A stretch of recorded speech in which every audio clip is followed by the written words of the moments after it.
Okay, good evening, everyone. Uh, Please confirm if you are able to hear and see the screen. In KVPY, current electricity is going to be the topic that we are going to learn in this session. Last class में आपको electrostatics के बारे में बताया था, जिसमें charge, उसकी properties, electrostatic force, potential, field और पोटेंशियल एनर्जी से रिलेटेड स्टफ था। तो उसके आगे हम लोग बढ़ सकते हैं, that is current and electricity. इस पे स्टार्ट किया था, अगर आपको याद हो, ओम्स लॉ। आपने ये 10th में पढ़ा भी होगा, उसी को आगे कैरी करते हैं।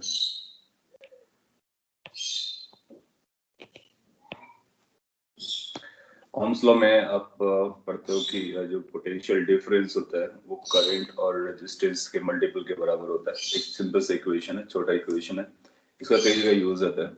इनमें क्या क्या टर्म इन्वॉल्व है वो मैंने आपको बताया था। ये V है potential difference across conductor, current is I is the current through the conductor, R is the resistance of the conductor. So this is used for conductors. And what R refers to, R for resistance, R का एक formula होता है rho L upon A, जहाँ पर rho means इसी colour को use करते हैं, rho for resistivity of the material, L for length of the conductor, इस पर भी क्वेश्चंस आते हैं, length of the conductor, and A for cross-sectional area of the conductor. Sir Yes. Sir एक डाउट था करंट में। Sir Yes. Go on. Sir E जो रहता है, जो फील्ड इलेक्ट्रिक फील्ड, उसकी मैग्नीट्यूड और डायरेक्शन रहती है क्या? हाँ, फील्ड एक वेक्टर क्वांटिटी है, तो उसका मैग्नीट्यूड भी रहता है और उसकी डायरेक्शन भी रहती है। तो उसको रिप्रेजेंट कैसे करेंगे?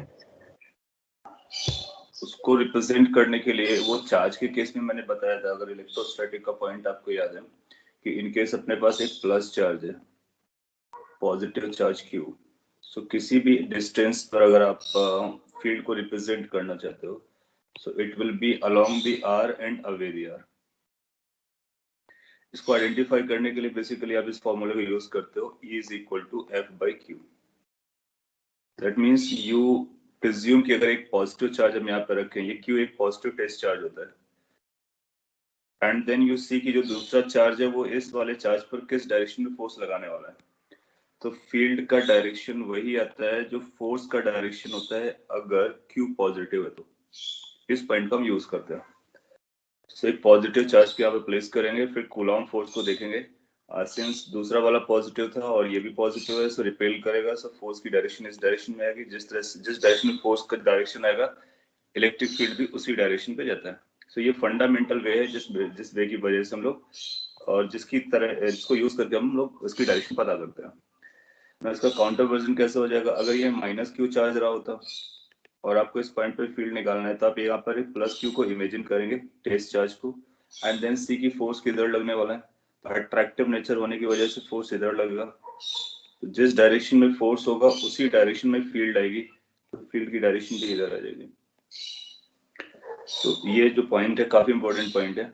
अगर स्मॉल Q चार्ज ने पॉजिटिव लिया तो फील्ड और फोर्स की डायरेक्शन सेम डायरेक्शन होती है। This we can decide. और एक बार फील्ड आता है उससे हम पोटेंशियल डिफरेंस क्रिएट समझते हैं, पोटेंशियल डिफरेंस को हम IR से लिंक करते हैं। सो इसीलिए इलेक्ट्रोस्टैटिक और करंट इलेक्ट्रिसिटी आपस में कनेक्टेड है। आपका आंसर सेटल हुआ तो फिर हम रेजिस्टेंस पर वापस आते हैं। Yes sir. रेजिस्टेंस का ये जो फॉर्मूला है काफी इंपॉर्टेंट होता है, और इस पर जनरल इक्वेशंस आपने 10th में किए भी होंगे, और एक दो क्वेश्चंस मैं आपको करा भी देता। इनमें कुछ टर्म समझना है, जैसे ये रेजिस्टिविटी है। रेजिस्टिविटी मटेरियल की प्रॉपर्टी होती है, so this is the property of material, that means it depends on the material only, depends on material only. ये केवल मटेरियल पे डिपेंड करता है, उसके साथ साथ ये टेम्परेचर पे भी डिपेंड करता है। बट ये उसकी साइज पर डिपेंड नहीं करता, जैसे कि लेंथ पर डिपेंड नहीं करेगा, एरिया पर डिपेंड नहीं करेगा। जबकि रेजिस्टेंस जो है वो मटेरियल पर भी डिपेंड करता है, लेंथ पर और एरिया पर भी डिपेंड करता है।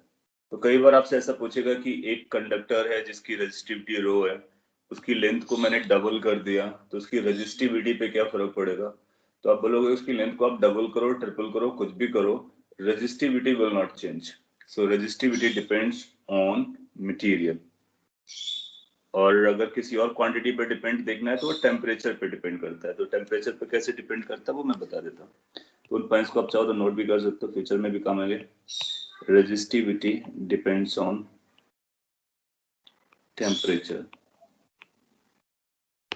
And you probably know, may be knowing कि अगर टेम्परेचर आप इंक्रीज करते हो तो रेजिस्टिविटी बढ़ती है।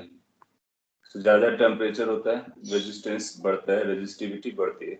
और उसके बढ़ने का अगर फॉर्मूला देखना चाहो तो कुछ ऐसा होता है, rho naught 1 plus alpha delta T. इस फॉर्मूले को याद भी रख सकते हो।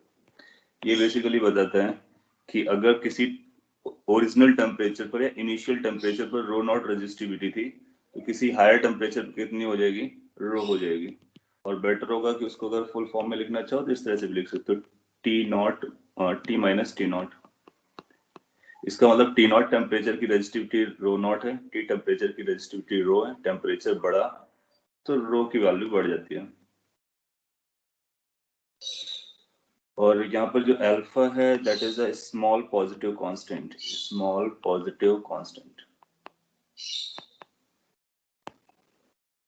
दिस इज इन थर्मोडायनेमिक्स ना। थर्मोडायनेमिक्स में भी हम लोग यूज करते हैं। थर्मोडायनेमिक्स में भी एक्चुअली टेम्परेचर आ जाता है तो उसको हम थर्मोडायनेमिक्स या हीट से लिंक करते हैं। तो रेजिस्टिविटी को भी आपसे हीट से या इससे टेम्परेचर से लिंक करके पूछ सकता है, तो ये फॉर्मूला चलेगा। हीट में भी सिमिलर टाइप के फॉर्मूलाज चलते हैं, लेकिन वो उसके वॉल्यूम और एरिया एक्सपेंशन को लेकर के होता है। यहाँ पर आप बहुत अलग चीज पढ़ रहे हो। यहाँ पर ये रो जो है वो रेजिस्टिविटी है, ये डेंसिटी नहीं है। What is rho? Rho for resistivity. तो फॉर्मूला सिमिलर है, लेकिन ये रेजिस्टिविटी का है। इसमें कोई कंडीशन है? कंडीशन इसमें ये कंडक्टर्स के लिए है। दैट मीन्स ये जो हम लोग पढ़ रहे हैं, ये कंडीशन आप समझ सकते हो कि कंडक्टर्स के लिए। सेमी कंडक्टर्स के लिए अपोजिट होता है और सुपर कंडक्टर अलग तरह से बिहेव करते हैं। बाकी कंडक्टर गिवन होगा तो आप इसको यूज कर सकते हो, इस लेवल पर इसको आप फ्रिक्वेंटली यूज कर सकते हो। फिर आपसे पूछेगा रेजिस्टेंस के लिए। हाँ, अल्फा एक कांस्टेंट होगा, पॉजिटिव वैल्यू होता है। तो ये दोनों पॉइंट लिखे हुए हैं, स्मॉल होता है, पॉजिटिव होता है, कांस्टेंट होता है।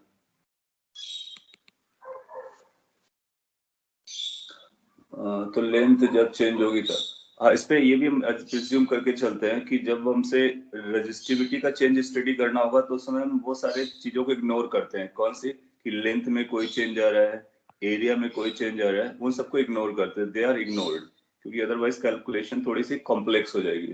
तो खुद ही क्वेश्चन आपको बोलेगा कि ignore the length expansion, area expansion और expansion of the material. What happens with the temperature to the property of material.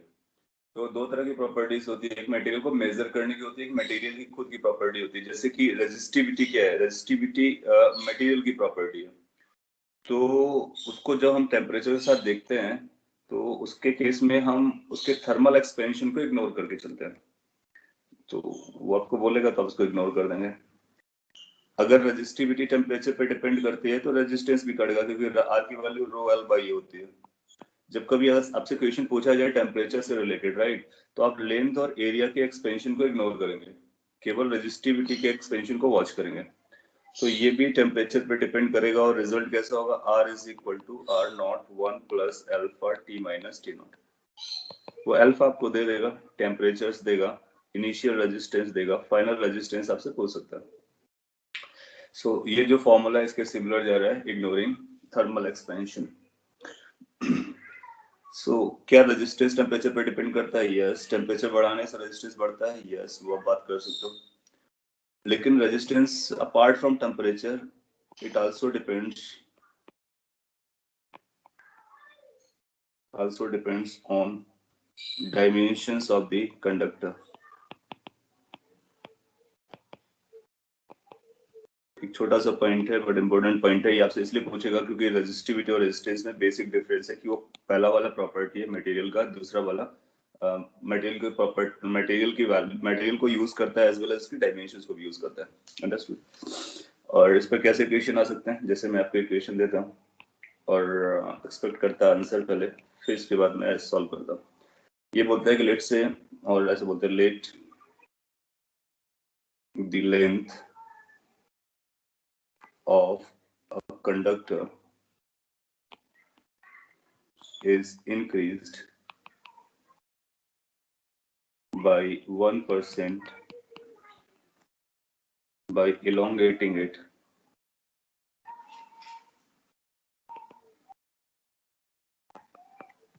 find the percentage change number 1 in its resistivity, number 2 in its resistance। So ये छोटे छोटे question मैंने आपके सामने रखे हैं और सिचुएशन ये है कि आपके पास एक कंडक्टर है, आप उसको इलोंगेट करते हो, इस तरह से इलोंगेट करते हो कि उसका लेंथ जो है वो 1% इंक्रीज कर जाता है। सो कितने परसेंट उसकी रेजिस्टिविटी चेंज होगी, कितने परसेंट उसका रेजिस्टेंस चेंज होगा। ओके, एक आंसर आया और दैट सेज कि 0% and 2%।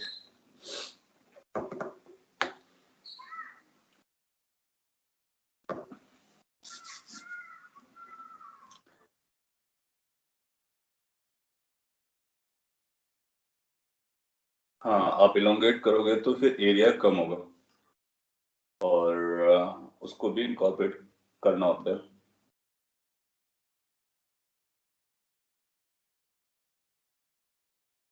I am waiting for any other answer. So anyway, resistivity वाला आंसर क्या हो जाएगा, 0%। क्यों? क्योंकि रेजिस्टिविटी में कोई चेंज नहीं आता है, मटेरियल वगैरह। रेजिस्टेंस में कैसा चेंज देखेंगे, तो रेजिस्टेंस के लिए आप लिखोगे रो एल अपॉन ए होता है ना, वॉल्यूम चेंज नहीं करता है बल्कि लेंथ चेंज हो जाएगी, तो वॉल्यूम कंजर्वेशन कर दोगे। Initial length initial area is equal to final length final area, तो आप पाओगे कि जो फाइनल एरिया होगा वो L upon L dash into A के बराबर हो जाएगा। सो फाइनल रेजिस्टेंस अगर आप कैलकुलेट करोगे so it will be rho L dash upon A dash. It's going to be rho in place of L dash we can write in terms of L, तो अभी L dash लिखते हैं और यहाँ से आ जाएगा A into L upon L dash. ध्यान से अगर आप देखोगे तो ये रो आया, ये ए एल है और ये एल डैश का स्क्वायर हो जाएगा, एल डैश का स्क्वायर। सिंस ये एल डैश का स्क्वायर हो गया तो अब आप देखोगे कि ये पुराने लेंथ और नए लेंथ पे किस तरह से डिपेंड कर रहा है, तो ये बनेगा R dash is equal to rho L upon A original resistance होगा और ये एल डैश होगा का स्क्वायर हो गया। What I am writing, this is going to be R upon L square, इसका स्क्वायर आ जाएगा। अच्छा, एल डैश कितना हुआ है, L dash is you can say कि 1% इंक्रीज कर दिया गया, so this is L का 1%, so that means 1 upon 100, isn't it? So this is going to be 1 upon 100। इसकी वैल्यू आप यहाँ पे रख दीजिए। so R dash की वैल्यू आपको मिल जा रही है R। Sir sir L dash would be 1.01 L। हाँ, वो समझा। so L dash की वैल्यू को आप लिखोगे कि L into 1.01, उसको इंक्रीज करने के बाद, या फिर अगर आप प्रॉपर्ली लिख रहे हो तो ऐसा लिखना चाहिए L plus L into 1 upon 100। So this is going to L1 plus 0.01, which you can directly write it as L into 1.01। अब इसको इसके बाद स्क्वायर कर देंगे तो R डैश की वैल्यू आएगी R times and this is going to be 1.01 का स्क्वायर। सो रफली आप इसको कितना ले जा सकते हो, इसको लिख सकते हो R into 1.01 0 to roughly, can we say so? तो अगर इसको 0 to बोलना है तो क्या यहाँ से बोल सकते हैं कि R में कितना चेंज आया 2% का, और 2% का इंक्रीज है या डिक्रीज है, that is increase in this. सब बोलोगे कि रफली 2% का इस पे चेंज आ रहा है। और इसको हम डायरेक्टली भी टैकल कर सकते थे। डायरेक्टली कैसे कर सकते थे? आप यहाँ पे देखोगे कि एल स्क्वायर वाला टर्म आ गया, तो आप एरर एनालिसिस जानते हो, जो स्क्वायर आता है वो रफली आगे बढ़ जाता है स्मॉल चेंजेस के लिए।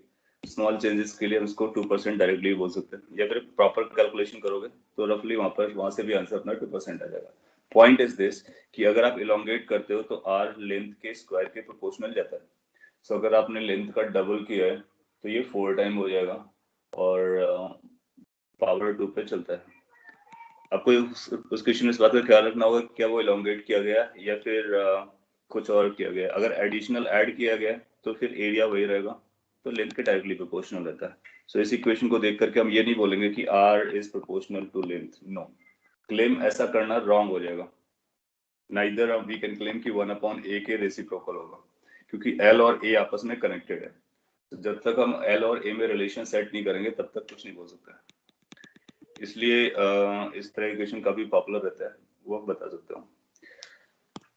इसके बाद इस रेजिस्टेंस को यूज करके आपसे सर्किट सॉल्व कराते हैं। सिंपलेस्ट, अगर हम सिंपलेस्ट सर्किट की बात करें तो इलेक्ट्रिकल सर्किट और इलेक्ट्रिक सर्किट, इस तरह के सर्किट्स आप पहले सॉल्व कर चुके होंगे। सो मैं एक क्वेश्चन देता पहले आपको। एक आर दिया गया लेट से, और लेट से एक और आर दिया गया, and there is a battery connected. Let's say ये 10 ओम का रेजिस्टेंस है, ओम इसका यूनिट होता है, and let's say this is 5 ओम का, and this is 20 volt battery है। इसको हम R1 कह सकते हैं, इसको R2 कह सकते हैं। मैं आपसे एज एग्जांपल कुछ पूछता हूँ ताकि मेरे को आइडिया लगे कितना को आता है, उसके आगे बताता हूँ। It says find number A current in the circuit.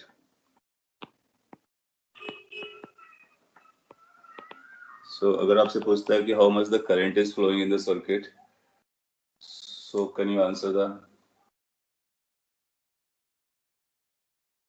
4/3, 1.33, 12, 20/15. So idea क्या रहता है? यहाँ से आप एक करंट को ले जाओगे I, यहाँ से पास करेगी और सेम करंट फ्लो करेगी, सेम करंट वापस आएगी, and then you can write the equations. How to write equation? I into R1 plus I into R2 is equal to the battery, which is this, or you can write -20 is equal to 0. इसको हम लोग Kirchhoff equation कहते हैं, अगर आपने पढ़ा हो। ये फिर डायरेक्टली करने का तरीका है, इक्विवेलेंट रेजिस्टेंस निकालो और करंट बोल दो, तो I की वैल्यू आएगी 20 divide by 5 plus 10, that is 20/15, which is basically 4/3, or you can call it as 1.33 ampere. Good. Point इसकी, आप इस तरह करंट को निकालने में एक्सपर्ट हो, अच्छी बात है। क्वेश्चन नंबर 2 अगर मैं आपको देता हूँ, find potential difference across R2. So how much the potential difference across R2 is going to be?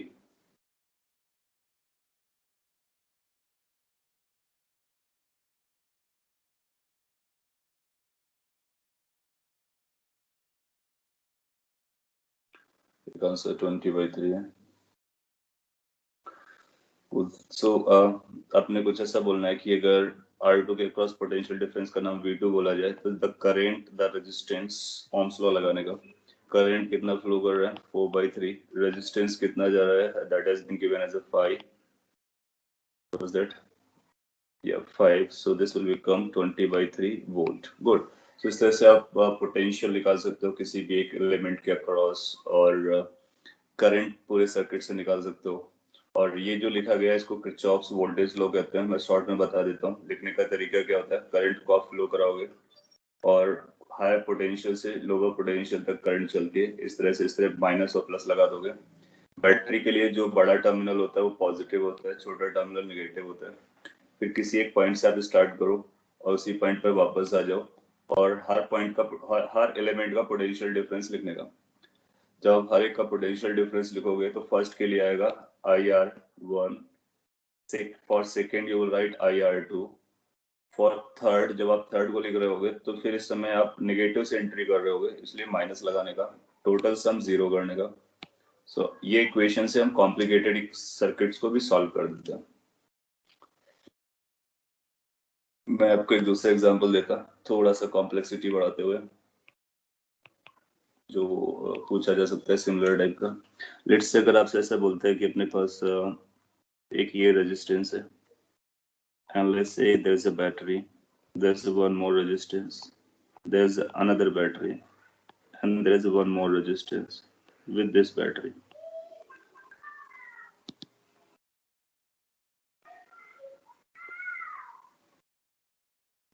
और इनकी कुछ वैल्यूज दे देते हैं। लेट्स से ये 2 ओम का रेजिस्टेंस है, ये 4 ओम का रेजिस्टेंस है, ये 6 ओम का रेजिस्टेंस है, ये 2 वोल्ट की बैटरी है, 6 वोल्ट की बैटरी है, एंड ये 4 वोल्ट का बैटरी है। Similar type question is find number 1 current in the circuit. So क्या अगर मल्टीपल बैटरीज होती है तो आप करंट निकाल पाते हो? Try this.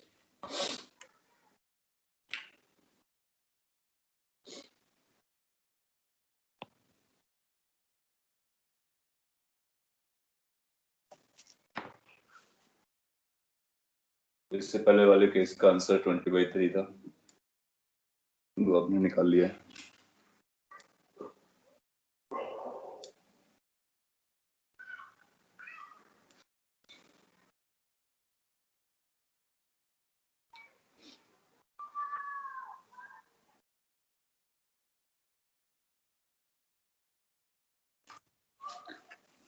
ओके, एक आंसर 1 बताएगा। तो मैं आपको बताता, इससे पहले जो स्लाइड है उसको मैं एक बार री एक्सप्लेन करता हूँ, उस पर आप ध्यान दीजिए और उसके बाद आप आंसर जरूर दे जाएंगे। तो ये जो इक्वेशन मैंने यहाँ पे लिखी है, ये इक्वेशन जनरल इक्वेशन है और सभी सर्किट पर हम इसी को अप्लाई करते हैं। क्या जनरल इक्वेशन कह रहा है? फिर से मैं बोलता, किसी भी सर्किट पर आप एक करंट को लेके चलोगे और करंट को फ्लो करा दोगे। करंट को कंप्लीट पाथ की जरूरत होती है, तो जहां से चलता है वहां से वहां पर वापस ले आता है। फिर किसी रेजिस्टेंस में करंट हमेशा हायर पोटेंशियल से लोअर पोटेंशियल पे जाता है। सो एंट्री वाला पॉइंट पॉजिटिव कह सकते हो, हायर, और एग्जिट वाला नेगेटिव, दैट इज लोअर। इस तरह से हम साइन कन्वेंशन लगा देंगे। बैटरी में प्लस कौन सा होता है? जो बड़ा टर्मिनल होता है। माइनस कौन सा होता है? जो छोटा टर्मिनल होता है। फिर क्या करना है? फिर कहीं से आप स्टार्ट करो और उनके पोटेंशियल डिफरेंसेस को लिखो और सम करके 0 करो। जब आप पोटेंशियल डिफरेंसेस लिख रहे होगे तो प्लस माइनस का ख्याल रखना है। अगर आप प्लस से माइनस की तरफ जा रहे हो तो प्लस लगाओ, अगर माइनस से प्लस की तरफ आ रहा है तो माइनस लगाओ। जैसे इसमें plus IR1 plus IR2 minus V equal to 0 लिखा गया। इसको अगर आपने ध्यान दिया है तो इसी को हम यहाँ पे लगाएंगे। So how you proceed. अब आप इस पे करंट किस तरह से जाएगी ये डिसाइड करते हैं पहले। तो बैटरी का ये प्लस है, ये माइनस है, इसका ये प्लस है, माइनस है, this is positive, this is negative. अब थोड़ा सा कॉमन सेंस लगा सकते हो कि ये दोनों बैटरीज सेम तरह से कनेक्टेड हैं, ये इसका अपोज करेगी, तो करंट बेसिकली इस सेंस में जाएगी। अगर आप ये भी नहीं लगा पाते हो तो डिसाइड नहीं कर पाते हो कौन से सेंस में जाएगी, तो आप कोई भी एक सेंस में करंट को प्रिज्यूम कर लो। जैसे कि सपोज कर लो मैंने इसी सेंस में प्रिज्यूम कर लिया कि आई करंट यहाँ पर रन कर रही है। अगर हमारा आई का वैल्यू पॉजिटिव आया तो हमारी डायरेक्शन प्रॉपर है, अगर आई की वैल्यू नेगेटिव आया इसका मतलब हमको डायरेक्शन बदल देनी है। तो अल्टीमेटली हम डायरेक्शन को पता कर लेंगे आफ्टर सॉल्विंग द प्रॉब्लम। सो एक डायरेक्शन हमने पकड़ लिया, फिर एक जैसे हमने डायरेक्शन बनाया उसके अकॉर्डिंग रेजिस्टेंस के साइंस को लिखा, plus minus, from higher to lower, from higher to lower. और फिर आप किसी भी एक पॉइंट से स्टार्ट करो और पूरा सर्किट को कंप्लीट करो और सभी का सम 0 कर दो। सपोज कर लीजिए मैं इस टर्मिनल से स्टार्ट कर दे या फिर फ्रॉम बॉटम से स्टार्ट करता हूँ और आगे बढ़ता हूँ। तो बॉटम से जब हम आगे जाएंगे तो हमको 6 ओम का रेजिस्टेंस मिलेगा और उसे आई करंट जाएगी। तो हम लोग लिखने वाले हैं 6 करंट आई जा रहा है, रेजिस्टेंस 6 है। पॉजिटिव लिखेंगे क्योंकि पॉजिटिव से एंट्री जा रही है। आगे बढ़ेंगे, नेगेटिव से एंट्री है इसलिए -4 लिखेंगे। फिर आगे प्रोसीड करेंगे, आई करंट रन कर रहा है 4 ओम के रेजिस्टेंस से और पॉजिटिव लिखा जाएगा। इस बैटरी पर आएंगे, आपकी नेगेटिव से एंट्री है -6 लिखिए, फिर प्लस से एंट्री है पॉजिटिव आई इंटू रेजिस्टेंस 2 लिखिए। नेक्स्ट में आप देखोगे कि एंट्री जा रही है आपकी वो पॉजिटिव से, इसलिए प्लस लगाएंगे 2। सभी का सम हो गया, जहां से आप स्टार्ट किए थे वहीं पर वापस आ गए। इसका मतलब सभी पोटेंशियल ड्रॉप्स को आपने ऐड किया हुआ है और इसका सम 0 क्लेम कर सकते हैं। ऐसा क्यों करते हैं? जब हम लोग पढ़ेंगे करंट इलेक्ट्रिसिटी तो उसका रीजन भी समझेंगे, और इसको किरचॉफ्स लॉ कहते हैं। अब ये आपको नेक्स्ट लाइन में आपको आंसर दे देगा। इसमें ये मैटर नहीं करता है कितनी बैटरीज लगी हैं, इसमें ये भी मैटर नहीं करता है कौन कौन से एलिमेंट्स हैं, as long as we can write the potential difference we can solve the circuit. इसके बाद इसको सम अप कर लेते हैं। 6 + 4 that is 10 and then this 12i and this is going to be equal to 8. So I should go be 8/12. 8/12 को settle कर देते हैं 2/3. 2/3 ampere is the correct answer. तो अगर आपने किसी और वे से निकाला इट्स टोटली ओके, और आप इस तरीके से भी आंसर निकाल सकते हो 2/3 एम्पियर। मोर ओवर ये ए की वैल्यू पॉजिटिव, आई की वैल्यू जो है वो पॉजिटिव है। इसका मतलब जिस सेंस में आपने लिया है उसी सेंस में करंट चलेगी। That means current will flow in anti clockwise direction. हम डायरेक्शन भी बता पाते हैं, मैग्नीट्यूड भी बता पाते हैं। इसके बाद लेट्स से इसमें छोटा सा पार्ट और अटैच कर देते हैं, पोटेंशियल डिफरेंस। अब आप सभी के अक्रॉस पोटेंशियल डिफरेंस ही बता सकते हो। जैसे सपोज के लिए पोटेंशियल डिफरेंस आपसे पूछा जाता है अक्रॉस 6 ओम रेजिस्टेंस, तो क्या हम 6 ओम के अक्रॉस पोटेंशियल डिफरेंस बता देंगे? तो उसका करंट और उसका रेजिस्टेंस आपके सामने है, आप पोटेंशियल डिफरेंस बता सकते हो। बैटरी का बहुत इजीली बता सकते हो बिकॉज वो डायरेक्टली मेंशन्ड होता है, और रेजिस्टेंस का भी बता सकते हो। So this is going to be V is equal to I into 6. That is basically the first term. And this becomes 2/3 into 6 leads to 4 volt. Good.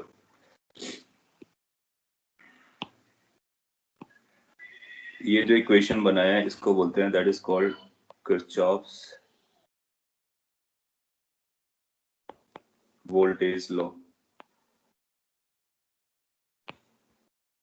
इसको हम KVL के नाम से भी जानते हैं, और Loops law. So that's quite an important one. कई बार क्या होता है सर्किट इतना सिंपल नहीं होगा, उस पर कई सारी ब्रांचेस होंगे, तो ब्रांचेस के लिए एक दूसरा लॉ चल रहा था, उसका भी नाम लिख देते हैं यहाँ पर।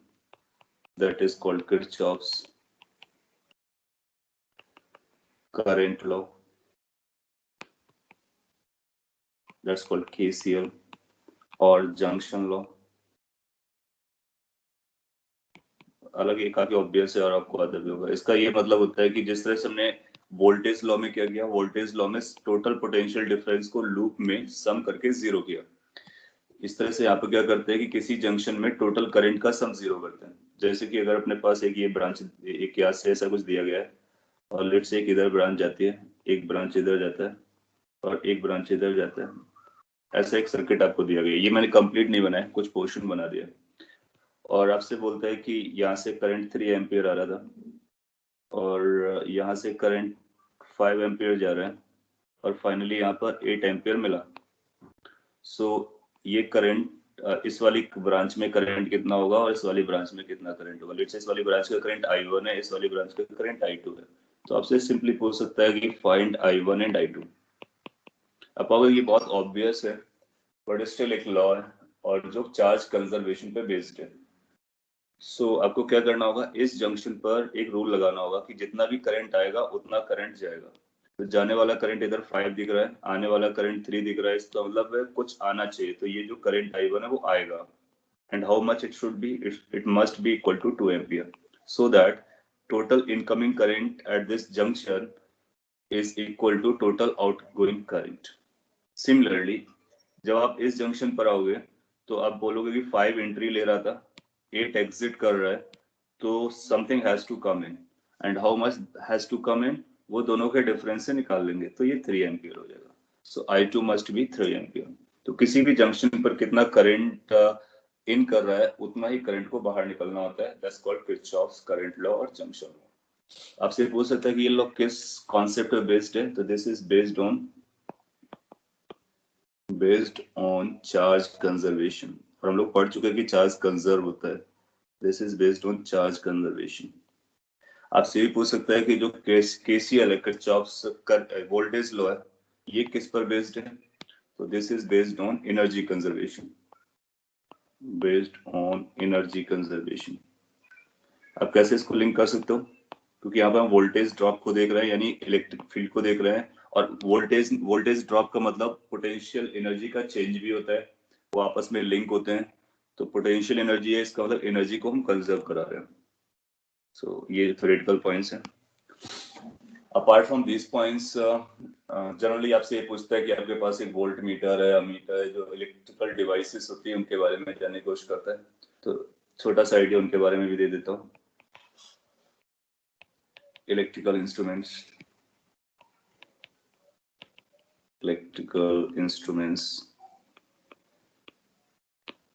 आपके जेई में काफी इंपॉर्टेंट इंस्ट्रूमेंट्स हैं और डिटेल में आपको पढ़ना है, बट इसके लिए बेसिक वाले आपको रिक्वायरमेंट्स होंगे, जैसे कि what is volt meter, what is ammeter, how does it work, what is galvanometer, how we use it. So इन डिवाइसेस के बारे में आपको समझना होता है। मैं शॉर्ट में उनके बारे में कुछ स्पेशल पॉइंट्स जो हैं वो मेंशन कर देता हूँ। वोल्ट मीटर को सिंबल ये रहेगा, सिंबल मैं इस साइड बना देता हूँ, वी बनाते हैं, और वो आप जानते होंगे। वोल्ट मीटर को हम लोग कनेक्ट करते हैं पोटेंशियल डिफरेंस को मेजर करने के लिए। तो अगर आप लेबोरेटरी में पोटेंशियल डिफरेंस किसी रेजिस्टेंस या बैटरी के अक्रॉस मेजर करना चाहते हो, तो आपको एक वोल्ट मीटर लेना होगा, उसके 2 टर्मिनल होंगे, और उस टर्मिनल को उस एलिमेंट के दोनों टर्मिनल से कनेक्ट करोगे, और फिर उसकी जो रीडिंग आएगी उस रीडिंग से आप बता दोगे कितने वोल्ट का पोटेंशियल डिफरेंस जा रहा है। जैसे सपोज करो 12 वोल्ट की बैटरी आपको दी जा रही है, तो वो 12 वोल्ट हम मेजर कर सकते हैं वोल्ट मीटर को यूज करके। लेकिन इसके कुछ फीचर्स होते हैं, लाइक कि आपसे पूछता है कि इसका खुद का रेजिस्टेंस होता है क्या?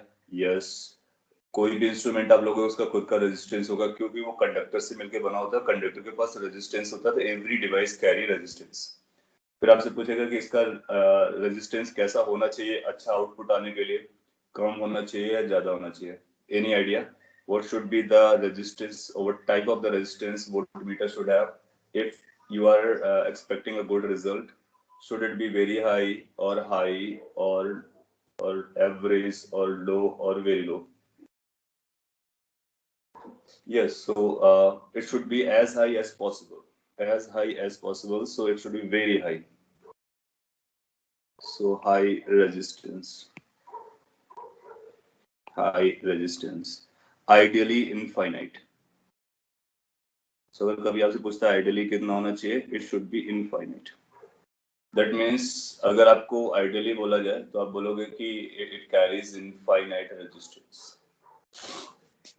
फिर आपसे पूछेगा किस कॉम्बिनेशन में लगाओगे। अगर किसी डिवाइस में आपको पोटेंशियल डिफरेंस चाहिए, तो वोल्ट मीटर को आप सीरीज में कनेक्ट करोगे उस डिवाइस के साथ, या फिर पैरेलल में कनेक्ट करोगे? सो पैरेलल में कनेक्ट करते हैं। गुड, सो दोनों पॉइंट्स काफी इंपॉर्टेंट है। You need to connect in parallel, and you need to design a voltmeter in such a way so that it has a high resistance, और resistance जितना ज्यादा होगा उतना अच्छा रहता है। गुड, सो सिमिलरली एक अमीटर होता है। यही 2 पॉइंट्स हमारे लिए काफी हैं, और बाकी इसके डिटेल वर्जन है हम लोग बाद में देखेंगे। अमीटर के बारे में, इसका रेजिस्टेंस लो होता है, लो होना चाहिए।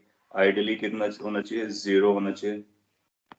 आइडियली हम इसको 0 कंसीडर करते हैं, और इसको सीरीज में कनेक्ट करते हैं जिस डिवाइस के साथ कनेक्ट करना होता है। तो कई बार क्या होगा कि वो आपको पिक्चर देगा और बोलेगा कि बताइए क्या कॉम्बिनेशन सही है या सर्किट जो बना है वो प्रॉपर है। तो आपको देखना होगा कि volt meter has to be in parallel to the element across which you are interested in calculating the voltmeter or this potential difference. A meter needs to be connected in series on the branch of the circuit in which you are interested to measure the current. Galvanometer को हम यहाँ पे G लिखते हैं, और इसका जो use होता है वो बेसिकली ये टेस्ट करने के लिए होता है कि किसी सर्किट पे करंट चल रहा है या नहीं। और दूसरे टर्म में आप ये बोल सकते हो कि स्मॉलर अमाउंट ऑफ करंट को मेजर करने के लिए यूज किया जाता है। जैसे सपोज के लिए कोई सर्किट एस्टेब्लिश्ड है and you want to know whether there is a current and you want to know in which direction that current is flowing, तो ये तभी आप चेक करोगे जब बहुत कम अमाउंट की करंट चल रही होगी और किसी एक डायरेक्शन में जा रही होगी, तो फिर आप गैल्वेनोमीटर को यूज करते हो। और इसको भी हम सीरीज पे लगाते हैं। इसका अपना खुद का रेजिस्टेंस होता है, तो इसका रेजिस्टेंस होता है, उसको हम बोलते हैं कॉइल रेजिस्टेंस। और इसको भी हम सीरीज में कनेक्ट करते हैं। अगर केवल गैल्वेनोमीटर को हमको यूज करना है तो हम सीरीज में कनेक्ट करेंगे, तभी हम पता कर पाएंगे कि उसमें कितना करंट जा रहा है। जनरली आपसे कुछ ऐसे क्वेश्चन पूछेगा कि क्या ये वोल्ट मीटर और अमीटर को क्या हम गैल्वेनोमीटर से बना सकते हैं? बिल्कुल बना सकते हैं। सो अगर अपने पास एक गैल्वेनोमीटर है एंड आपने एक रेजिस्टेंस इसके पैरेलल पे लगाया जिसको शंट कहते हैं, तो ये जो डिवाइस है ये अमीटर का काम करना स्टार्ट कर देती है। So this becomes ammeter. So आप आंसर कर सकते हो how an ammeter can be created out of a galvanometer just by connecting a shunt to the galvanometer, and that has to be connected in parallel. और फिर आपसे पूछेगा ये shunt जो हमने लगाया है इसकी वैल्यू कम होना चाहिए या ज्यादा होना चाहिए? शंट मतलब रेजिस्टेंस, इसकी वैल्यू कम होनी चाहिए या ज्यादा होनी चाहिए? तो आप बोलोगे it should be as small as possible. So इसकी वैल्यू स्मॉल होती है, मैं यहाँ ब्रैकेट पे लिख देता हूँ, स्मॉलर वैल्यू लेके चलता हूँ।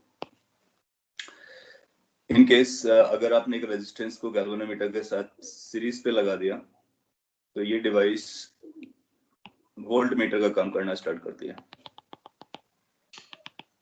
So that will become volt meter. बहुत इंपॉर्टेंट है कि कैसे हम गैल्वेनोमीटर को वोल्ट मीटर और अमीटर में कन्वर्ट कर सकते हैं। इसके लिए आपको यहाँ पे एक रेजिस्टेंस लगाना पड़ेगा और इस रेजिस्टेंस की वैल्यू हाई होनी चाहिए और लार्ज होनी चाहिए। सो एक लार्ज रेजिस्टेंस को गैल्वेनोमीटर के साथ सीरीज में लगाने से वोल्ट मीटर क्रिएट होता है। एंड एक स्मॉल रेजिस्टेंस को गैल्वेनोमीटर के साथ पैरेलल में कनेक्ट करने के बाद जो डिवाइस बनती है वो अमीटर का काम करती है। सो इसको आप कॉपी कर सकते हो और याद रख सकते हो दो पॉइंट्स को। How they work, detail version recorded video पे, अगर आपके पास टाइम हो तो रिकॉर्डेड वीडियो देख सकते हो। अदरवाइज क्लास में हम डिटेल में समझाने वाले हैं विद कपल ऑफ एग्जांपल्स। तो इस पर कुछ थ्योरेटिकल क्वेश्चन आपसे पूछ सकता है। न्यूमेरिकल क्वेश्चंस के लिए वो सर्किट बनाएगा और सर्किट में कुछ डिवाइसेस लगाएगा और डिवाइसेस की रीडिंग के बारे में पूछेगा। सो फॉर इंस्टेंस की अगर हम एक दो एग्जांपल पिक करते हैं, जैसे लेट्स से कि सिंपल सर्किट यहाँ पर डिजाइन करते हैं।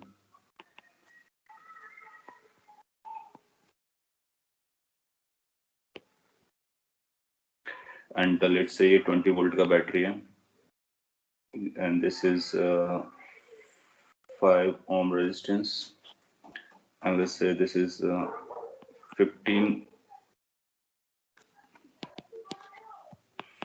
ohm resistance है और कुछ ऐसा उसने बना रखा है कि there is a device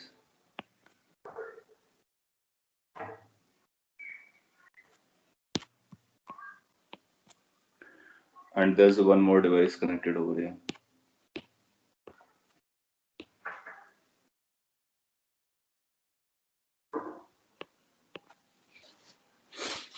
And says find readings of number 1 voltmeter, number 2 ammeter. सबसे पूछता है कि इनके रीडिंग्स क्या आएंगे, आप रीडिंग बताइए।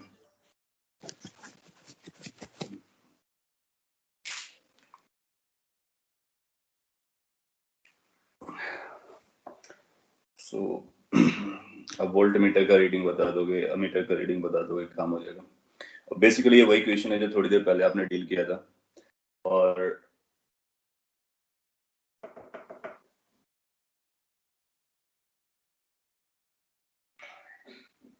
OH का के अल्फा बीएन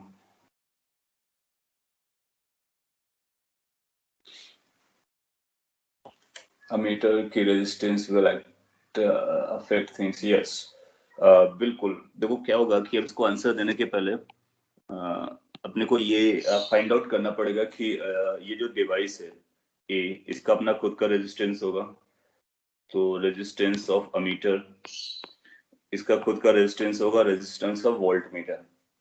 सो अगर वो बेसिक क्वेश्चन देगा तो फिर ऐसा बोलेगा कि ideal instruments have been used. So अगर आइडियल इंस्ट्रूमेंट आप देखोगे तो RA की वैल्यू 0 लोगे और इसकी वैल्यू इनफाइनाइट लोगे. अगर कुछ भी नहीं बोलता है, इन केस क्वेश्चन में कुछ भी नहीं बोलता है, तो आपको आइडियली पिक करना है. और अदरवाइज अगर उसको कॉम्प्लिकेशंस करने होंगे और आपसे टेस्ट करना चाहेगा कि whether you know how to incorporate the resistance, तो वो रेजिस्टेंस की वैल्यू देगा. ऐसा बोलेगा कि वोल्ट मीटर का रेजिस्टेंस इतना है, अमीटर का रेजिस्टेंस इतना है. So by reading the question, you will be able to answer or able to judge first whether they are ideal or not. Now, कुछ भी ना गिवन होगा तो हम आइडियल पकड़ के चलेंगे. अच्छा, इसका रेजिस्टेंस 0 पकड़ रहे हैं क्योंकि आपने देखा कि आइडियली वो 0 होता है, तो ये अपना इसका इफेक्ट नहीं आएगा. आप ऐसे स्टार्ट करोगे कि यहाँ से करंट चल रहा है, तो यहाँ से करंट ऐसा जाएगा, ऐसा जाएगा. जब इस जंक्शन पर आएंगे तो करंट को दो ब्रांच में होने का, एक तो वोल्ट मीटर की डायरेक्शन में जाना है और दूसरा रेजिस्टेंस की डायरेक्शन में जाना है. एक और पॉइंट होता है कि करंट हमेशा उस पाथ को फेवर करता है जहां पर रेजिस्टेंस कम होता है. और दूसरे टर्म में हम ये बोल सकते हैं कि अगर 0 रेजिस्टेंस मिलता है तो पूरा का पूरा करंट उसी से जाएगा, और अगर इनफाइनाइट रेजिस्टेंस मिलता है तो उससे कोई भी करंट नहीं जाएगा. तो सिंस वोल्ट मीटर का रेजिस्टेंस इनफाइनाइट है आइडियली, हेंस इस ब्रांच से जाने वाला करंट 0 हो जाएगा.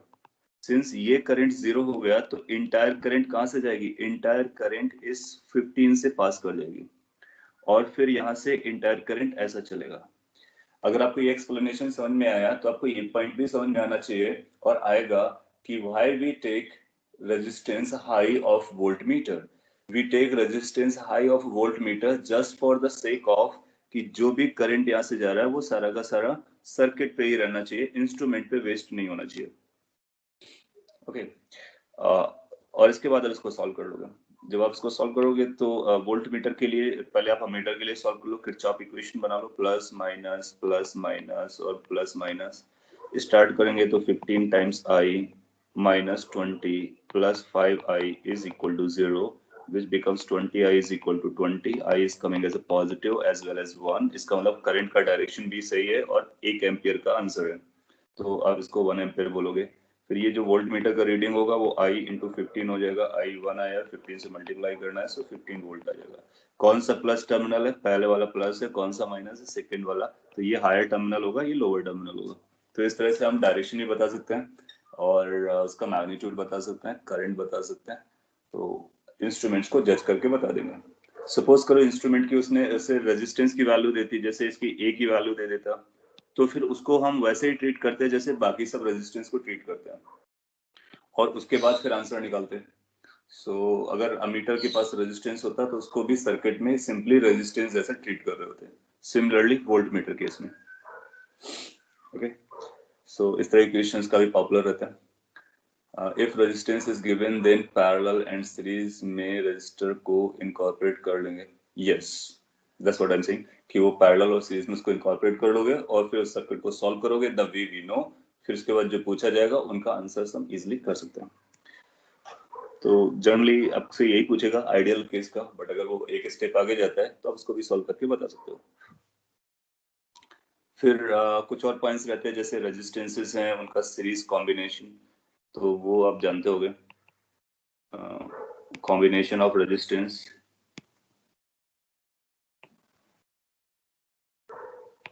combination of resistances.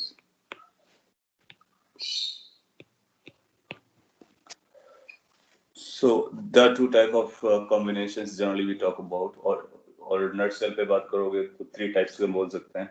एक सीरीज कॉम्बिनेशन होता है. सीरीज में हम R इक्विवेलेंट को कैसे लिखते हैं, R1 plus R2 plus R3. कब सीरीज बोलते हैं, जब सेम करंट जा रहा होता है पूरी ब्रांच से. जैसे कि अगर आपने ये R1 लगाया, फिर उसी के आगे R2 अप्लाई किया, R3 अप्लाई किया and so on. So you will find कि सिंगल ब्रांच है इसलिए सेम करंट को पास करने का कोई और ब्रांच है नहीं, इसलिए करंट उससे नहीं जाएगा. So whenever there is a same current passing through a chain of resistances we call them in series and equivalent can be this. Equivalent का मतलब ये हुआ you can replace this network of circuit by simply one resistance and it will be doing the same job. जो ये सब मिल करके काम करते हैं वही ये अकेला करेगा. That means same current will be flowing, same potential difference will be there. So उस कॉम्प्लेक्स नेटवर्क को हम सिंपल सर्किट से रिप्लेस कर सकते हैं। इसके बाद पैरेलल होते हैं। मैं शॉर्ट में इसलिए बता रहा हूँ क्योंकि आपने ये पहले पढ़ रखा है, अगर आपको इश्यूज होगा तो आप बोलिए, मैं डिटेल में बता देता हूँ। पैरेलल कॉम्बिनेशंस में सेम पोटेंशियल डिफरेंस को आइडेंटिफाई करना होगा। So if there is a same potential difference we call them parallel. और सेम पोटेंशियल डिफरेंस तभी आएगा when their terminals are connected across the same terminals. So इसके लिए equivalent का रूल क्या जाता है? Rule is like 1 upon R equivalent is equal to summation of 1 upon Ri's. That is 1 upon R1 plus 1 upon R2 reciprocals का सम reciprocal के equivalent के बराबर होता है, या इक्विवेलेंट के रेसिप्रोकल के बराबर होता है। इसको भी आप चाहोगे तो इसका मीनिंग समझने के लिए तो आप चाहोगे this circuit can always be replaced by single resistance and that represent the entire network और part of the network, so that's called equivalent. कई बार आपको कॉम्प्लेक्स पिक्चर देगा, बोलेगा बताइए कि कैसा जा रहा है, कितना इक्विवेलेंट आएगा, तो मोस्टली हम सीरीज और पैरेलल को फॉलो करते हैं। But in some case what happens कि वो पैरेलल सीरीज इतना क्लियरली विजिबल नहीं होता है या फिर नहीं होता है, तो उस केस में फिर हम लोग क्या करते हैं कि कुछ और भी कॉन्सेप्ट को यूज कर लेते हैं, जैसे सिमेट्री को यूज कर लेते हैं या फिर बेसिक लॉ को यूज कर लेते हैं कि V equal to I R होता है, और उसके बेसिस पे हम लोग आंसर दे देते हैं। तो मैं आपसे पहले एक दो सिंपल क्वेश्चन पूछता हूँ, उसके बाद आगे बढ़ जाता हूँ। सो लेट्स से कि अपने पास एक ऐसा सर्किट दिया गया,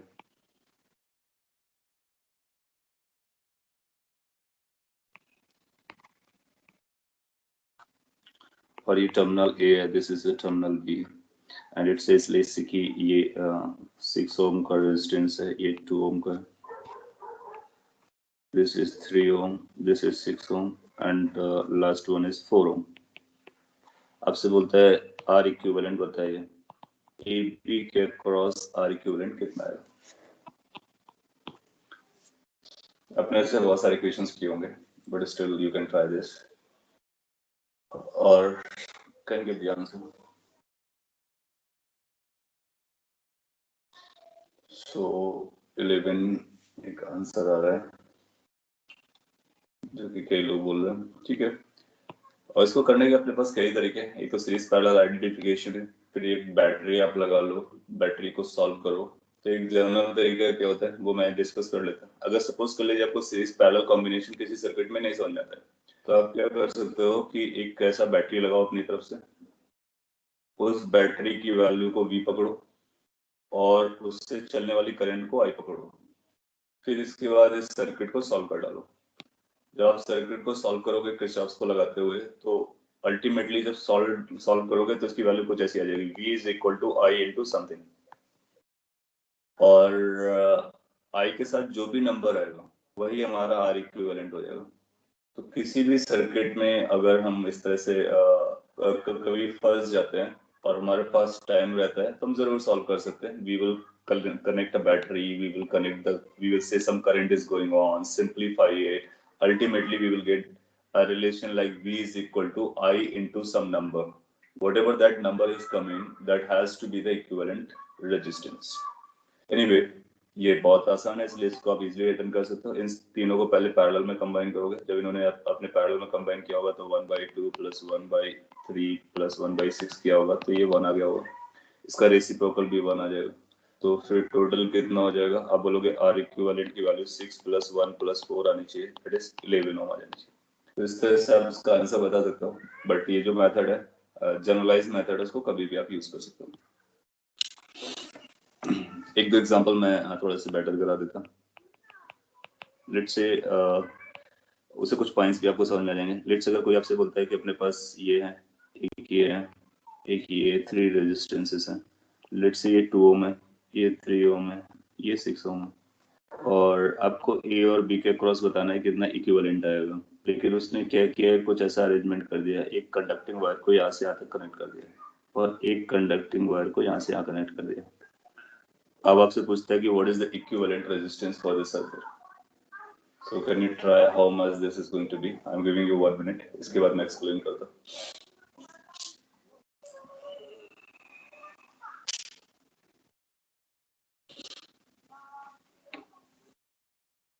ओके, एक आंसर 1 बताया जा रहा है।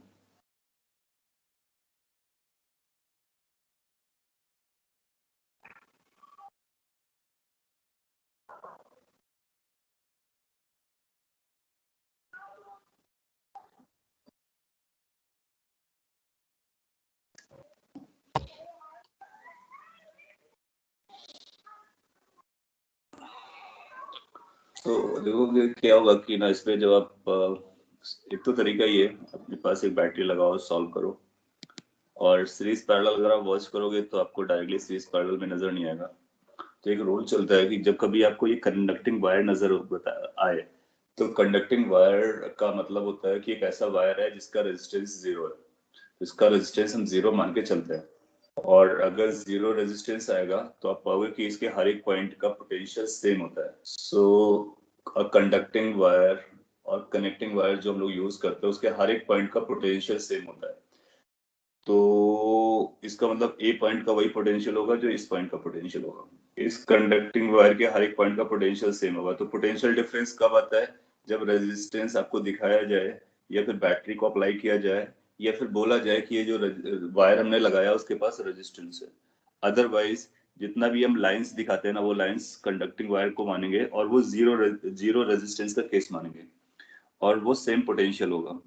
तो हम क्या करेंगे, इसको रीड्रॉ करेंगे। लेट्स इनके कुछ नाम दे देते हैं। ये जो टर्मिनल है, इसको, ये जो पॉइंट है उसको सी दे देते हैं, इसको नाम डी दे देते हैं। ये एक मेथड है, इस बेसिस पर भी हम क्वेश्चन को सॉल्व करते हैं, जिसको हम ऐसा बोल सकते हैं कि हम रीड्रॉ करने वाले पिक्चर को। अच्छा, पोटेंशियल जो ए पॉइंट का होगा वही पोटेंशियल सी पॉइंट का होगा, एज वेल एज जो पोटेंशियल आपको डी पॉइंट का मिलेगा वही पोटेंशियल बी पॉइंट को मिलेगा, because they are connected by a conducting wire without resistance.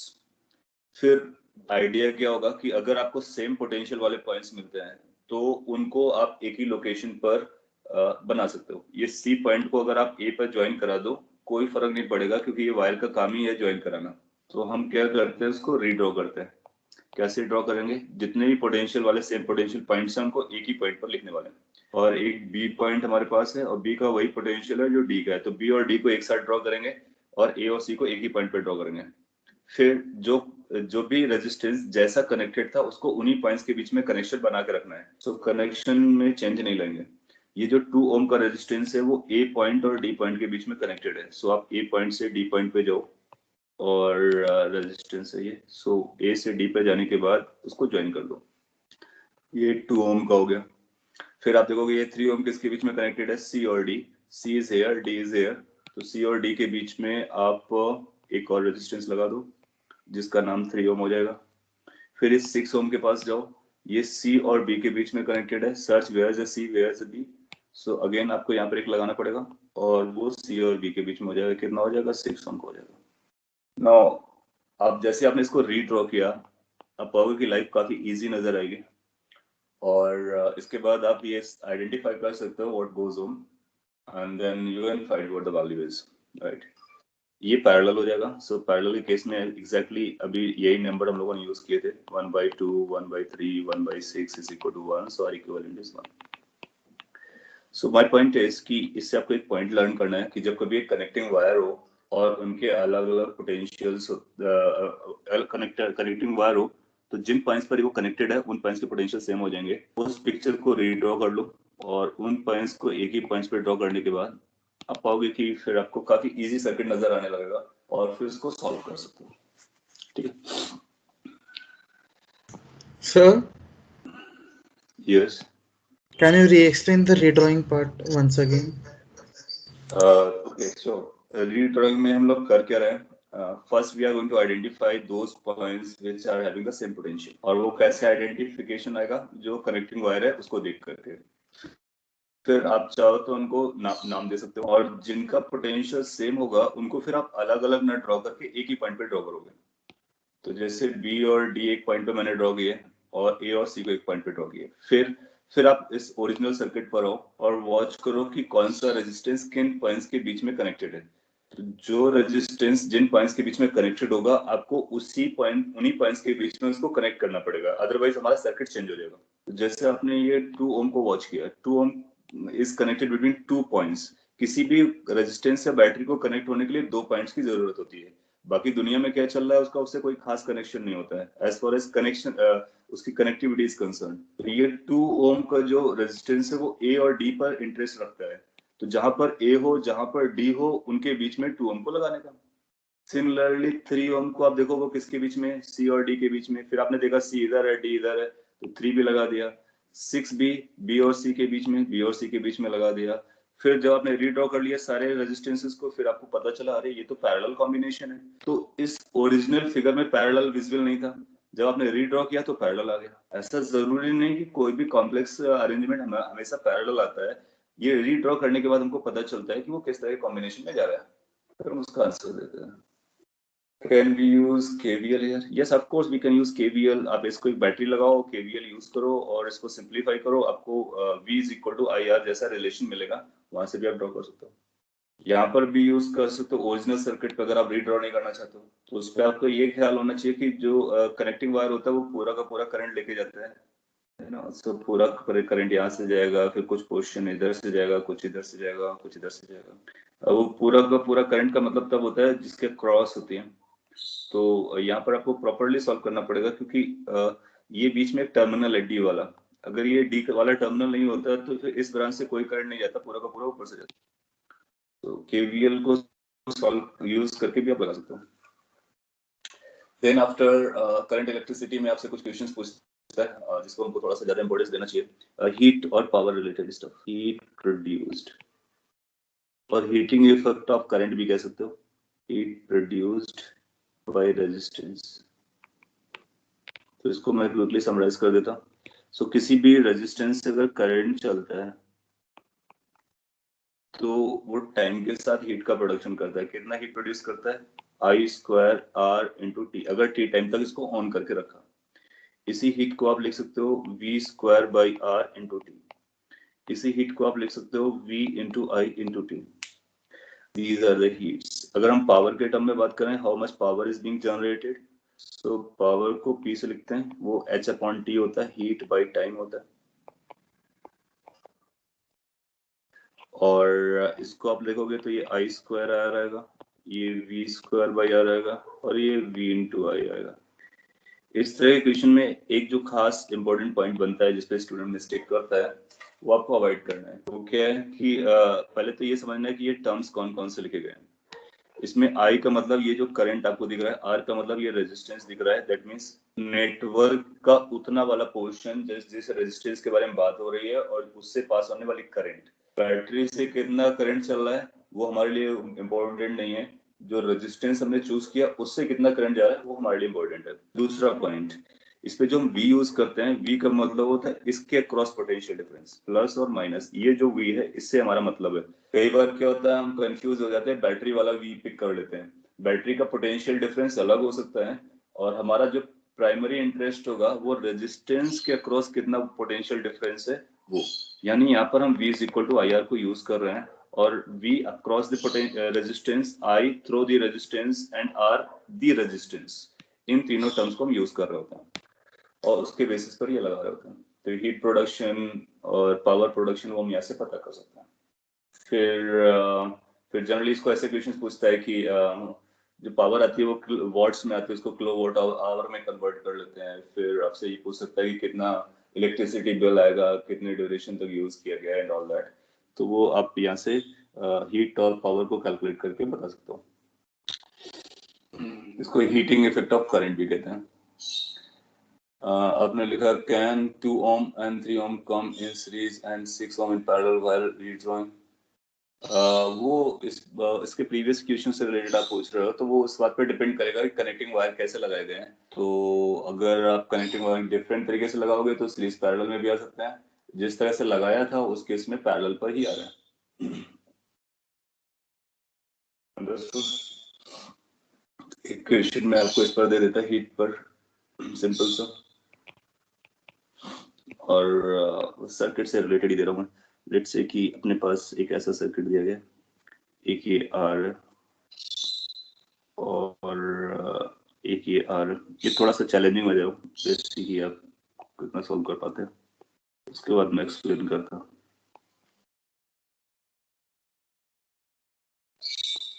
हालांकि आप कर सकते हो। लेट्स से कि ये 20 वोल्ट का बैटरी है, ये 5 वोल्ट का बैटरी है और 5 को 6 वोल्ट में कन्वर्ट कर देते हैं। ये 6 वोल्ट का बैटरी है, ये 2 ओम का रेजिस्टेंस है and this is 5 ohm resistance. इसको ड्रॉ कर सकता हूँ मैं। कुछ सिंपल क्वेश्चन पूछूंगा, इसके बाद थोड़ा सा बेटर और फाइनली हीट तक पहुंच जाएंगे। Find, let's number 1, current through 2 ohm resistance. So we need to find how much current is running through 2 ohm resistance.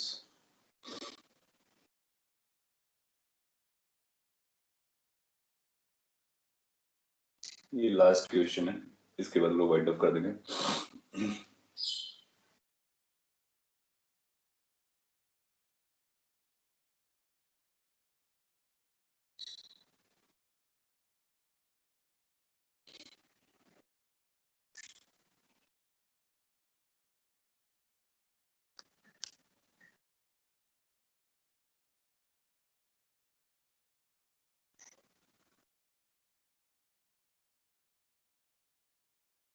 You will find this is a simple question.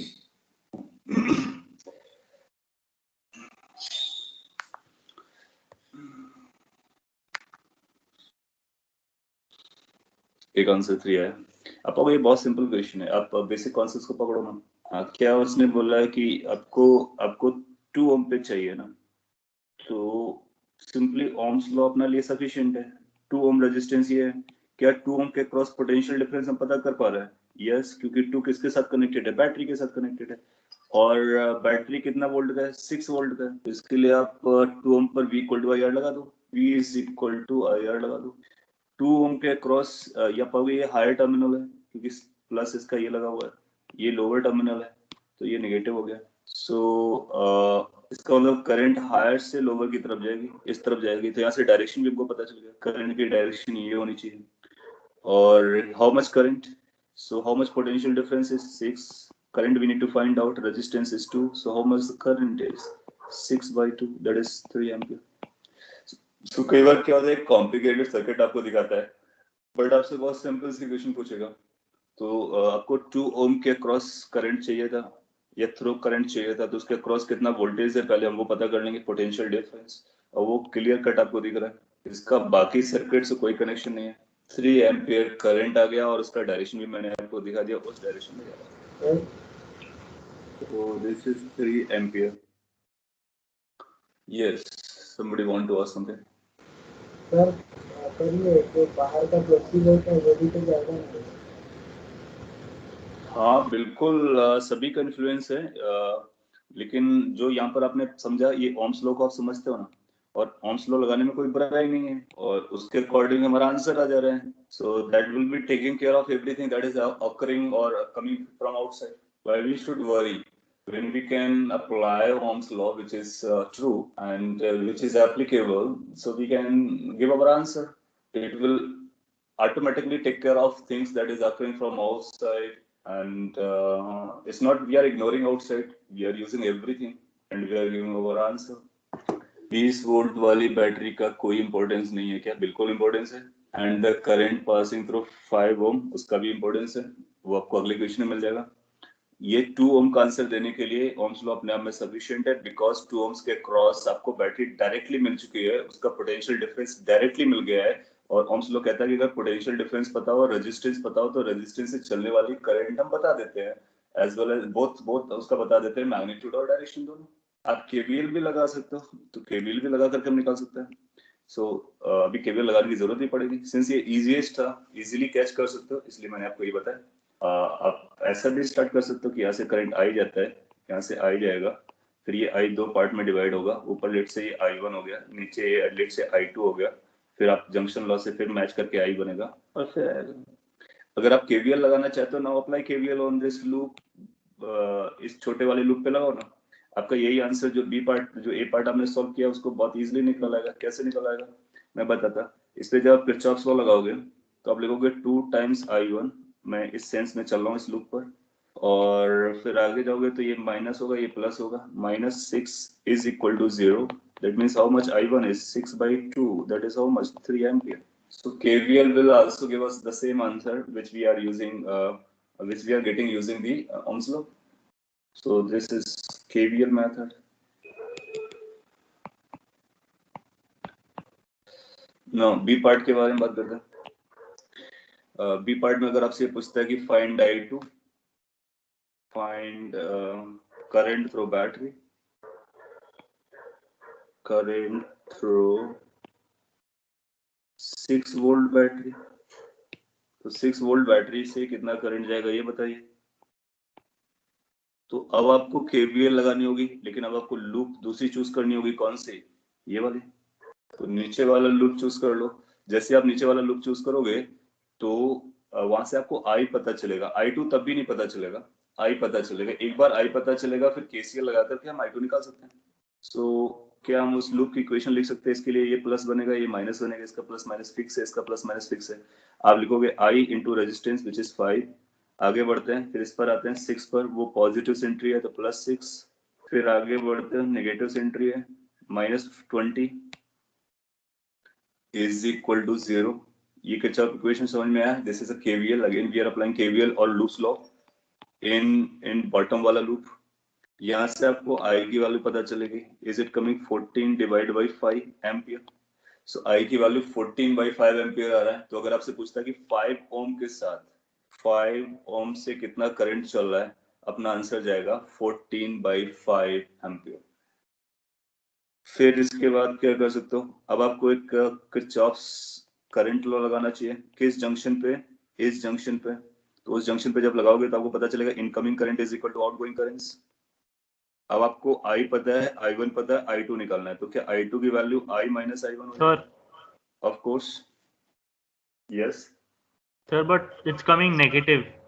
या we will interpret that answer then, because we never know कि ये 6 में इधर जा रहा है या इधर जा रहा है। तो जब कभी कोई करंट नेगेटिव आती है तो उसका हम डायरेक्शन बदल देते हैं। So this is I1। We have I1 को तो हम लोगों ने पता कर लिया था, लेकिन I2 को तो प्रिज्यूम किया है ना, और I को भी प्रिज्यूम किया है। तो I आपका पॉजिटिव आया, इसका मतलब करंट इसी सेंस में जाएगा, जमता भी है क्योंकि ये 20 वोल्ट का बैटरी है, पॉजिटिव टर्मिनल से ले जाएगा। I1 हमारा पॉजिटिव आया था क्योंकि उसमें हम लोगों ने दिमाग लगाया था क्योंकि हायर है, ये लोअर है। लेकिन I2 किधर जाएगा इसके बारे में तो अभी तक कोई आइडिया नहीं है। तो वो कैलकुलेशन बताएगी। In case positive then the direction we have opted, if it is negative the direction has to be reversed. So this is going to be 14 by 5 minus I1 which is 3. It turns up how much? 15 minus 1 by 5 ampere. इसका मतलब है कि जो finally current second वाली battery से जाएगा 6 ampere से, वो 1 by 5 आंसर आएगा। तो हम आंसर क्या देंगे कि हमारा आंसर है इधर करंट जा रहा है और कितना 1 by 5 एम्पियर। और अब आप देखोगे junction law, everything now will be settled.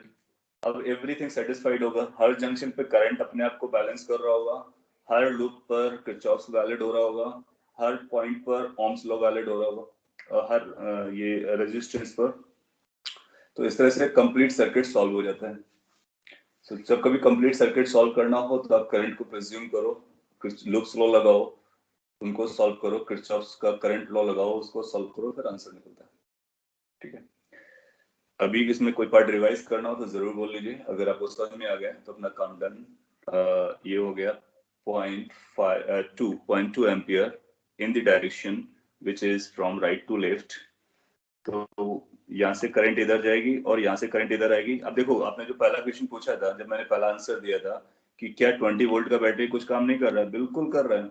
और 20 वोल्ट का बैटरी कंट्रीब्यूट कर रहा है ये 3 एम्पियर लाने में, क्योंकि ये बैटरी अकेले 3 एम्पियर नहीं दे पा रहा है, ये तो 0.2 एम्पियर दे रहा है। तो बाकी जो ये आ रहा है 2.8 एम्पियर, वो 20 से ही आ रहा है। सो दोनों मिलकर के वहां पर करंट रन करा रहे हैं। अब करंट का डायरेक्शन आपको समझ में आ गया। इसी पर एक लास्ट क्वेश्चन पूछा जा सकता है हीट से रिलेटेड। तो कभी अगर हीट से पूछा जाएगा तो क्या करेंगे कि अपने जैसे ये बोलता है 2 ओम से कितना पावर प्रोड्यूस होगा, तो 2 ओम का वोल्टेज, 2 ओम का करंट हम बता सकते हैं। तो मैं यहाँ पे छोटा सा क्वेश्चन पूछ लेता हूँ as a C part. Power produced by, और हीट पावर के बारे में बात करें, produced by 2 ohm resistance. So 2 ohm से कितना पावर प्रोड्यूस हो रहा होगा। तो सिंस आपको पावर बताना है इसलिए टाइम की जरूरत नहीं है। अगर हीट में पूछता तो टाइम भी देता आपको। तो कैन यू फाइंड कि how much power is being produced by 2 ohm resistance. So you will say yes, power is equal to I square into R. आप I square R लिखो चलेगा, V square by R लिखोगे चलेगा, V into I लिखोगे चलेगा, और आप देखोगे तीनों से सेम आंसर आएगा। और लेकिन तीनों उसी के पैरामीटर यूज करना है, बाकी किसी के नहीं। So I square I is obvious choice, I का मतलब यहाँ पर I1 है, तो ये हो गया आपका कितना 3 एम्पियर का स्क्वायर कर दीजिए, आर कितना है 2 है, 9 into 2 18 वैट आपका आंसर आ गया. Yes, so this is how you can calculate the power, then heat, then whatever it is being asked, उसको आप relate कर सकते हो. Okay, so most of the part of current and electricity we have covered in this lecture, and that's fruitful, going to be fruitful for you. तो इसको एक बार revise कर लेने का, नोट्स बना लेने का, and if any doubt is there, you can ask. Sir Yes. Sir जो रजिस्टर्स के जो कलर्स कोड रहते हैं वो आने वाले हैं क्या, आ सकते हैं क्या? कलर्स कोड के बारे में एक बार मेरे को देखना होगा, टू बी ऑनेस्ट. वैसे आना नहीं चाहिए, डिसलाइकली है, लेकिन आप प्रीवियस ईयर के क्वेश्चन में अभी तक दिखा नहीं कभी. तो एक बार मैं उसको अभी चाहो तो लास्ट ईयर के क्वेश्चंस देख लो, कभी अगर दिखता है तो फिर हम उसको डिस्कस कर लेंगे, बट इट्स लीस्ट लाइकली. और अगर कभी आया होगा तो फिर हम जरूर डिस्कस कर लेंगे. तो उसके लिए एक बार लास्ट ईयर के पेपर्स देखना होगा डिटेल में, अभी तक विजिबल नहीं हुआ है. सो बट अगर आया सर होगा तो एक बार बता दीजिए ना. इंटीमेट का, उसके लिए कई सारे पॉइंट्स होते हैं, तो फिर उसको मैं separately may be like next class में आप चाहोगे तो मैं एक बार डील कर लेता हूँ. चलेगा? Okay sir. Okay, anything else? Okay, thank you everyone then. Sir जो केवीपीआई के क्लास वीक में एक ही बार होने वाले हैं? नहीं, ये प्लान कर रहे हैं, इसको 2 कर देते हैं. जिस 2 दिन जो फिजिक्स नहीं रहता है उस दिन इसको रख लेंगे, लाइक सैटरडे को, और ये आज का डे जो है थर्सडे.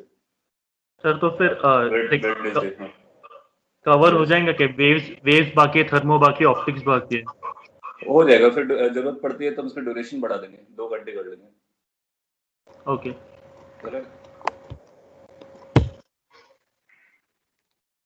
सर्किट सिंप्लीफिकेशन के केसेस बताओ ना. बहुत ज्यादा मानस, बहुत ज्यादा आपसे पूछेगा नहीं सर्किट को कॉम्प्लिकेटेड करके. जैसा ये सर्किट है ना, अगर आपको ये समझ में आया तो ये मान लीजिए कि one of the challenging problem रहेगा.